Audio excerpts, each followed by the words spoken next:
오늘 해볼 얘기는 중학교를 좀 학군지에서 다니다가 외곽으로 빼려고 생각하시는 분들이 굉장히 많이 계세요. 그래서 오늘 외곽으로 빼는 게 좋을지 아니면 그냥 지금 학군에 계속 남아 계시는 게 좋을지에 대해서 한번 좀 이야기를 해보겠습니다.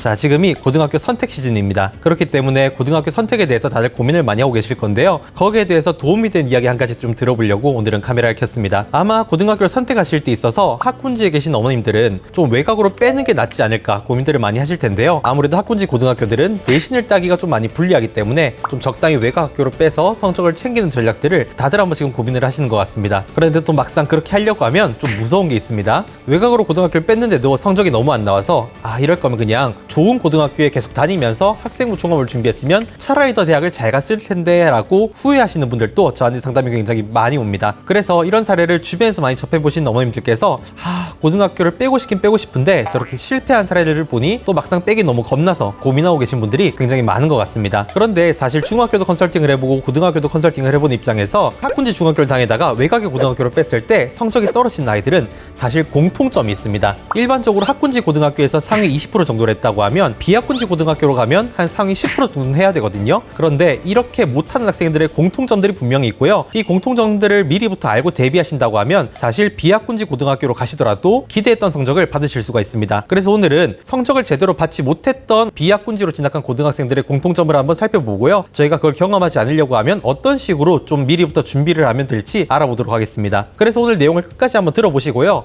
우리 아이는 저 이야기를 들어봤을 때 비학군지 고등학교로 가도 잘하겠네, 혹은 조금만 준비시키면 비학군지 고등학교를 가면 굉장히 잘하겠네 라는 생각이 드시면 비학군지 고등학교로 충분히 진학을 시켜보실만 하고요. 하지만 제 얘기를 끝까지 들어봤는데 우리 아이의 내용과 너무 많이 공통되는데 내가 지금부터 준비시킨다고 해도 저 리스크가 그대로 발현될 것 같은데 하는 생각이 드시는 분들은 가급적이면 비학군지 고등학교를 빼는 거를 생각을 깊게 해보실 필요가 있겠다라는 생각이 듭니다. 모든 것에 앞서서 학군지 중학교의 학습적 특성부터 한번 살펴봐야 되는데요. 학군지 중학교들은 이제 몇 가지 특성을 한번 살펴보면 일반적으로 학교 공부만 해서는 내신을 맞기 힘든 경우가 많습니다. 너무 중학교 수준 시험이 높아서요. 학원에서 좀 배운 고도화된 내용들을 알아야 100점이 나오는 경우가 좀 많고요. 두 번째로 그렇다 보니 내신 시험이 내 개인 공부, 자습에 달린 게 아니라 조금은 학원의 선행이나 심화에 달린 경우가 많습니다. 이거 좀 아픈 사실이지만 부정하기가 매우 어려운 어떤 학습적인 특성이고요. 세 번째로 심화를 많이 하고 어려운 문제를 많이 풀어본 친구들이 내신 시험도 잘 봤습니다. 그렇기 때문에 조금 쉬운 내용들을 빡빡 암기하려고 한 노력보다 최대한 고난도 문제를 잘 풀 수 있는 기술을 키우는데 조금 학습이 포인트가 잡혀 있고요. 그리고 네 번째로 전반적으로 어머님들께서 공부를 굉장히 많이 시키고 선행 진도에도 굉장히 관심이 많습니다. 그래서 사실 내신에 올인하는 친구들은 그렇게 많지 않고요. 오히려 고등학교의 시험, 고등학교의 내신 시험이나 모의고사를 중학교 때부터 대비하는 친구들이 굉장히 많아서 사실 중학교 시험이 그렇게 관심이 없는 친구들도 꽤 많습니다. 아마 많은 분들이 공감이 되실 텐데요. 이게 그나마 자기주도적으로 학습을 하는 친구들은 이런 특성이 좀 적은 편이지만 정말 소위 말하는 만들어진 아이들 있죠? 어머님들께서 학원을 많이 보내고 그 학원을 다니는 것만이 이 학생의 학습의 전부인 잘 만들어진 친구들은 이런 특성이 굉장히 짙게 나타날 겁니다. 어쨌든 학군지에서 학습해온 친구들은 이런 특성들이 있는데 학군지 중학교를 다니던 친구들이 비학군지 고등학교로 빠질 때 사실 이랬던 학습 습관 때문에 보통 박살이 난다라고 보시면 됩니다. 비학군지 고등학교 내신은 어떠냐면요. 일반적으로 만점을 맞거나 아니면 한 문제 정도 틀려야 1등급이 나온다라고 보시면 됩니다. 이건 9등급제 기준입니다. 이렇게 된 이유는요. 학교 시험 자체가 그렇게 어렵지 않습니다. 아까 말씀드렸던 학군지 중학생들의 특성은 어땠냐면요. 자기주도성이 조금 떨어지는 편이고 시험에서 만점을 맞기 위해서 암기보다는 좀 고난도 문제를 풀이를 해왔던 친구들이고 그러한 과정들 때문에 사실 고난도 풀이는 잘하지만 암기에 대한 경험은 좀 부족했던 아이들이 굉장히 많아요. 이런 아이들이 비학군지 고등학교의 내신을 만나면 딱 하는 이야기가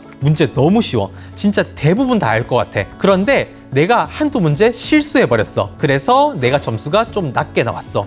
정말 한두 문제밖에 안 틀렸는데 갑자기 내신이 2등급, 3등급이 나왔어. 이런 말들을 굉장히 많이 하게 됩니다. 자, 이렇게 학군지 중학교 출신이 막 시험에서 털리는 와중에 비학군지 중학교 출신 아이들이 위로 확 치고 올라갑니다. 그 친구들은 전 과목에서 한두 문제 틀린 정도로 굉장히 완성도 있는 점수를 받고 학군지 중학교 출신보다 훨씬 더 높은 등급을 받게 돼요. 심화 문제에 대한 역량은 조금 부족한 편입니다. 그런데 이 친구들이 유난히 강한 게 있습니다. 전 과목을 별로 어렵진 않지만 그렇지만 그래도 우리 학교 시험 수준에서는 만점을 맞을 수 있는 수준을 딱 설정해 놓고 그 안에서는 완벽하게 공부를 합니다. 또 내가 시험에 들어가서 검산을 하거나 혹은 마지막 남은 시간 한 10분에서 20분 정도에 문제를 훑어보면서 내가 잘못 적었던 답들을 찾아내는 연습도 굉장히 잘 돼 있고요. 그렇기 때문에 전반적으로 시험에 문제를 푸는 데 있어서 안정성이 훨씬 더 높은 경우가 많습니다. 그러니까 이 지점에서 아이들이 해왔던 준비 자체가 완전히 다른 거예요. 학군지 중학교에 있던 친구들은 심화를 기반으로 최대한 높은 점수를 받는 거를 목표로 해왔던 친구들이고 그게 또 맞는 학군이었어요. 그런데 비학군지의 아이들은 시험이 너무 쉬우니까 그리고 학원 가는 시간이 너무 적으니까 공부를 쉬운 시험에서 100점 맞는 연습들을 계속해왔고 이 과정에서 심화에 대한 역량은 너무 많이 떨어지지만 오히려 안정적으로 쉬운 시험에서 100점 맞는 실력은 훨씬 더 높은 거죠. 이런 쉬운 시험에서 붙었을 때 비학군지에서 만점을 안정적으로 맞아왔던 아이가 훨씬 더 유리하다는 점은 사실 너무나 당연한 겁니다. 학군지에서 굉장히 잘 준비된 아이가 100점을 맞는 스킬 없이 꼼꼼하게 공부한 스킬 없이 비학군지의 내신에 들어가면 모든 과목에서 한 두세 문제씩은 틀리는 게 일반적이에요. 그런데 시험이 쉬운 학교에 가면요, 두세 문제 틀리면 전 과목 평균 2점 몇 등급이 나와버립니다. 사실 비학군지 고등학교에서 9등급 기준으로 2점 등급 중반이 나와버리면 중경유시도 힘들고요, 건동옥도 힘들고요, 국숭세단에 좀 안 좋은 학과 정도에 안착을 해야 되는 경우도 많습니다. 이러니까 학군지에서 공부를 중학교까지 열심히 시키고 비학군지로 고등학교를 뺀 어머님들 입장에서는 참 복창이 터질 수밖에 없는 거죠. 이렇게 보니까 학군지 중학교를 다니다가 비학군지 고등학교로 넘어간 아이들이 내신이 너무 기대한 만큼 안 나오는 문제들이 왜 발생한지 대략 윤곽적으로 보이시죠? 근데 이게 모든 학생한테 해당하는 문제는 아니고요, 학군지 중학교를 다니긴 했으나 그 안에서 내신 점수에 대한 욕심이 있고 혹은 그 학교 내신 시험이 꽤 쉬운 편으로 나와서 내가 자기주도적인 학습으로 100점을 맞으려고 노력해봤고 또 그 시험을 좀 빨리 풀어서 중학교 때부터 내가 실수를 하지 않고 문제를 완벽하게 해서 제출한 연습을 해왔던 중학교 시기를 거친 학생이라면 학군지에서 왔다고 하더라도 비학군지를 가서라도 매우 잘할 수 있을 겁니다. 오히려 학군지의 심화된 실력과 비학군지 아이들이 가지고 있는 이 만점을 맞는 실력이 합쳐져서 비학군지를 가서 압도적인 실력과 완성도로 정말 1점 극초반 혹은 정교권을 굳히는 어떠한 기회가 될 수도 있겠죠. 이까지 들어보면 이제 학군지 어머님들 입장에서 두 가지로 입장이 갈릴 겁니다. 내 아이는 심화도 잘 돼 있는 데다가 만점을 맞기 위한 어떤 준비들도 굉장히 잘 되어 있는 아이라서 비학군지 가도 문제 없겠네, 우리 애는 잘할 수 있겠네 라는 감정이 드는 분들이 계실 거고요. 또 반면에 저기 비학군지 갔다가 완전 잘못됐네, 저거 우리 애 얘기 같은데, 우리 애는 100점을 맞기 위한 연습을 해봤던 아이가 아니고 지금 중학교 내신 또 너무 어려운 나머지 우리 아이 비학군지 가면 실패할 것 같은데 라는 감정이 드는 분들이 계실 거예요. 하지만 비학군지의 메리트는 상당히 있는 편입니다. 비학군지로 빼고 싶은 마음 당연히 있으시겠죠. 그러면 비학군지에서 좋은 성적을 못 받을 것 같은 어머님들을 위해서 또 준비하는 방법 또한 분명히 존재를 합니다. 하나씩 자녀분과 함께 챙겨보시면 지금은 비학군지를 가서 잘할 역량이 안 갖춰져 있더라도 정말 한 반년 정도 만에 비학군지 가서 잘할 수 있는 아이로 탈바꿈될 수 있습니다. 그러니까 한번 제 이야기를 듣고 남은 반년 동안 좀 철저하게 준비를 한번 해보시면 좋을 것 같습니다. 자, 첫 번째로 선행과 심화에 대해서는 조금 멈추고 만점을 받는 시험을 위한 연습을 해야 되는데요. 이건 크게 두 가지로 나뉩니다. 첫 번째는 탑다운 공부법이고요, 두 번째는 검산입니다. 자, 탑다운 공부라고 하는 건 무엇이냐? 저는 공부를 두 가지로 나눠요. 바텀업 공부가 있고 탑다운 공부가 있다고 생각을 합니다. 바텀업 공부는 뭐냐고 하면 내가 지금 알고 있는 게 전혀 없는 상황에서 부분 공부를 해서 그 공부한 부분에서 점수를 따서 점수를 올리는 방식이에요. 수능은 어떤 문학 문제가 나올지 전혀 알 수 없죠. 그런데 우리나라의 수능에 나올 수 있는 모든 문학 작품을 공부한다는 것은 불가능하죠. 그럼 어떻게 해야 되냐면 그래도 나올 가능성이 높은 문학 작품들을 좀 공부를 하고 그리고 나서 전부를 다 공부할 수 없으니 어떠한 문학 작품이 나오더라도 풀 수 있는 실력들을 어떠한 문법이나 다양한 기타 역량들을 통해서 채워나감으로써 어떤 문제가 나오더라도 풀 수 있는 가능성을 높이는 방식의 공부, 이게 제가 생각했을 때 바텀업의 방식이에요. 자, 그러면 탑다운 공부 방식은 뭐냐라고 하면요, 이거는 시험 범위가 비교적 좁을 때 쓸 수 있는 방식입니다. 시험의 범위가 100이고 내가 이 100을 완벽하게 암기하면 만점을 맞을 수 있는 시험이라고 하면요, 내가 만점을 맞을 수 있는 학습의 양을 정확하게 점검을 하고 내가 이걸 다 못하겠다고 하면 이 중에서 시험에 안 나올 가능성이 높은 것들을 제거를 하고 시험에 나올 가능성이 지극히 높은 것들을 모아놓고 이 내용을 완벽하게 암기를 하는 거예요. 그래서 내가 기대한 이 양을 다 하면 난 시험에서 만점을 맞을 수 있다는 어떤 기대감을 가지고 공부를 하는 걸 저는